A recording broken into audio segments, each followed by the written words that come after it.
Muito bem, então a questão 20 fala do telescópio Hubble, aquele nosso velho esquema, dá uma lida aí para te pegar a manha. Aí o astronauta diz, esse telescópio tem massa grande, verdade, mas o peso é pequeno. Tá. Considerando o texto e as leis de Kepler, pode-se afirmar que a frase dita pelo astronauta, meus amigos, o telescópio Hubble está em órbita, ele é um satélite, né? Ele está uma órbita a 560 km de altura, que é uma órbita relativamente baixa. A gente acabou de ver que para um corpo estar em órbita, ele precisa ter gravidade. Eu vou usar esse espaço aqui. Ó. Então, tu tem a Terra, e aí tu tem o corpo aqui em órbita, orbitando ao redor da Terra.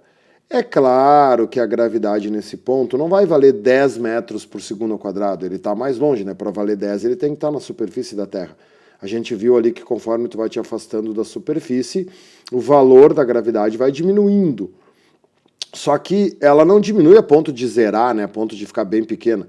Para vocês terem uma ideia, em números, tá? Tipo assim, se a gravidade aqui for 10, a gravidade ali onde ele tá vai valer 9, tá? Ela diminui bem pouco, porque tu tem que, né, o raio da Terra é muito grande.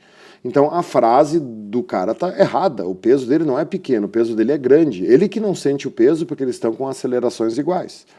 Então, olha, né, tu tem que ir por eliminação. Letra A, se justifica, porque o tamanho do telescópio determina a sua massa. Olha só, o tamanho determina a sua massa. Nada a ver essa frase, né, gente? O tamanho de um corpo não determina a massa de um corpo. Tu pode ter um corpo feito de algodão, ele é muito grande e tem pouca massa, ou tu pode ter um corpo feito de chumbo, que ele vai ter tamanho pequeno e pouca massa. Então, a letra A tá fora. Se justifica ao verificar que a inércia do telescópio é grande comparada a dele próprio. Até tá certo, né? Porque a inércia depende da massa e a massa do telescópio é grande. E que o peso do telescópio é pequeno porque a atração gravitacional criada por sua massa era pequena. Tá vendo aqui, ó? É uma incoerência, né? A atração gravitacional não é pequena, senão ele não estava em órbita. Não se justifica, porque a avaliação da massa e do peso em objetos em órbita tem base em leis de Kepler e que não se aplicam a satélites artificiais. Pô, aí forçou, né? Acho que essa era mais fácil de eliminar. Não se justifica porque a força-peso é a força exercida pela gravidade terrestre, beleza? Neste caso, sobre o telescópio. E é a responsável por manter o próprio telescópio em órbita. Claro, o que a gente viu? O movimento orbital é uma eterna queda livre. Quem é que mantém o telescópio em órbita? É o peso do telescópio. Beleza? Então, vamos se ligar. Deixa eu apagar aqui para poder fazer a próxima. Próxima. Dois satélites S1 e S2 de massas M2M, quer dizer, uma massa é o dobro da outra, estão em órbita ao redor da Terra. Beleza. Quando o satélite S1 passa por um determinado ponto do espaço, a aceleração dele é 7.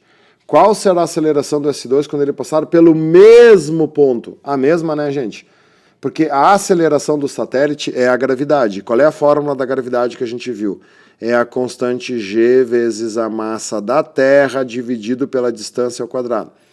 Se dois satélites estão no mesmo ponto, não interessa se a massa de um é o dobro da massa do outro, porque a aceleração deles é a gravidade, e a aceleração da gravidade depende da massa da Terra. Então a resposta é 7, é a mesma, não muda nada, não caia em pega ratão. Muito bem, vamos para 22. Só um pouquinho aí que tem que dar uma subida aqui. Tem que tirar esse troço aqui, ó, burro. Beleza. A 22, aí sim, tá? Aí o bicho pega geral. A 22, ele diz que tu tem um objeto que está orbitando um buraco negro. Como sempre, tu deu uma lida antes. E que esse objeto está em movimento circular uniforme. Ele está em MCU. Considere que a força resultante devido ao movimento circular é igual à força gravitacional. Então aqui está a solução da questão, tá? A partir do conhecimento do período de rotação, da distância e da constante, a massa do buraco negro é. A solução dessa questão está no momento que ele disse que a força resultante devido ao movimento circular é igual à força gravitacional. A gente tem que saber que a força resultante no movimento circular é a centrípeta. Então, o que ele está dizendo? Que a força centrípeta é a força gravitacional, que é o que acontece com o satélite em órbita. O que é força centrípeta? é a massa do objeto vezes a velocidade ao quadrado sobre o raio. Quem recebe a força centrípeta é o objeto. O que é a força gravitacional? É a constante g vezes a massa do objeto vezes a massa do buraco dividido pela distância ao quadrado, a fórmula da força gravitacional. Então, eu posso cancelar a massa do objeto, posso cancelar a massa do objeto, tá vendo? O que ele quer? Ele quer a massa do buraco, né?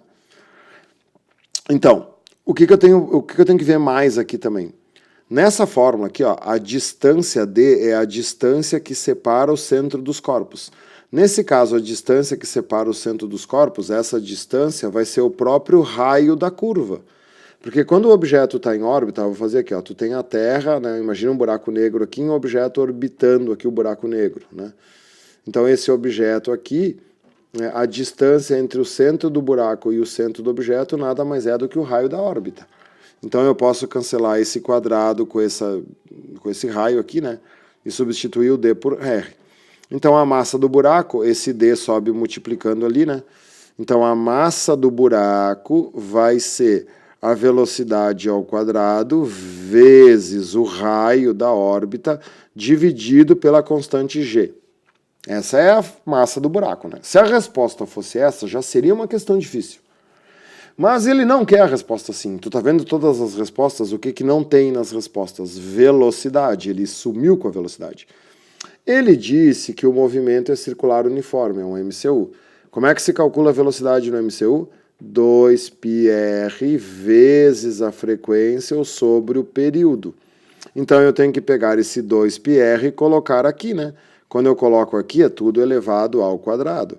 Então fica que a massa do buraco é 2π ao quadrado, 4π, vezes o raio ao quadrado, né? Tinha outro raio aqui, ó, vezes o raio, não vamos esquecer que esse raio fica aqui, dividido pela constante g que já está ali, e como o período está embaixo, né, esse período aqui fica elevado ao quadrado. Qual é a única mudança que eu posso fazer? Juntar esses dois raios, e esses dois raios ficam ao cubo. Então fica 4π ao quadrado, raio ao cubo, dividido por gt ao quadrado. Bem complexa, tá? Bem difícil essa questão. Bom estudo!